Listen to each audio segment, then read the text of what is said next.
Oke teman-teman, gimana kalau misalnya kita mengalami gagal bayar di aplikasi pinjaman online Arta Niaga? Maka dari itu kita akan review aplikasinya dan seperti apa pengalaman-pengalaman ketika mengalami telat bayar hingga gagal bayar di aplikasi pinjaman online yang satu ini. Oke, sebelumnya aplikasi Arta Niaga ini sebenarnya bukan kayak PT gitu ya, bukan kayak pinjol biasa, lebih ke koperasi lah kayak gitu teman-teman ya.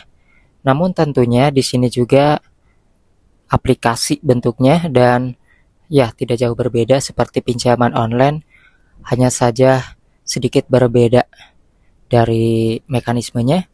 Dan kalau kalian perhatikan di bagian deskripsi ini tidak ada yang namanya OJK ya. Di sini karena memang berbeda dengan pinjol lain. Dan untuk bunganya di sini kalau teman-teman lihat ya, kalau kalian perhatikan di sini besar kecilnya dapat terlihat.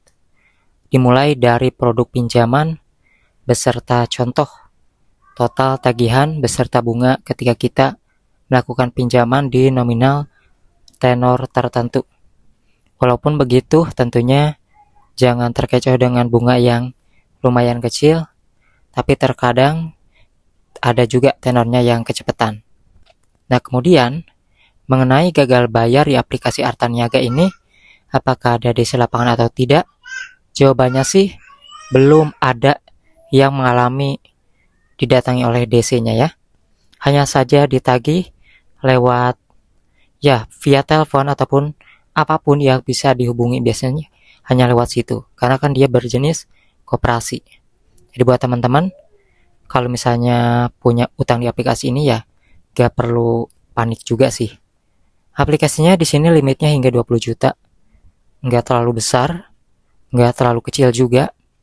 Namun yang pasti aplikasi ini ya belum banyak yang pakai lah, entah kenapa. Ya mungkin karena jenisnya koperasi. Buat teman-teman yang mungkin punya pengalaman yang berbeda ya ketika telat bayar ataupun melakukan pinjaman di aplikasi ini sekalipun lancar, seperti apa pengalaman kalian?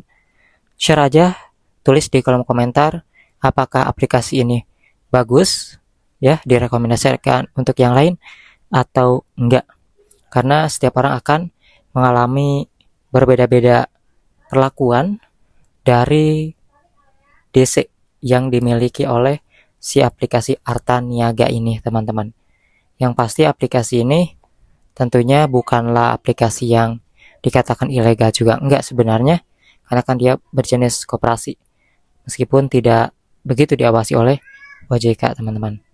Nah, untuk aplikasi pinjaman online sekarang tuh harus update ya teman-teman, karena banyak aplikasi pinjol-pinjol yang awalnya resmi sekarang itu ada juga yang beberapa ditendang oleh OJK. Maka dari itu kita harus selalu update setiap harinya ataupun setiap bulannya.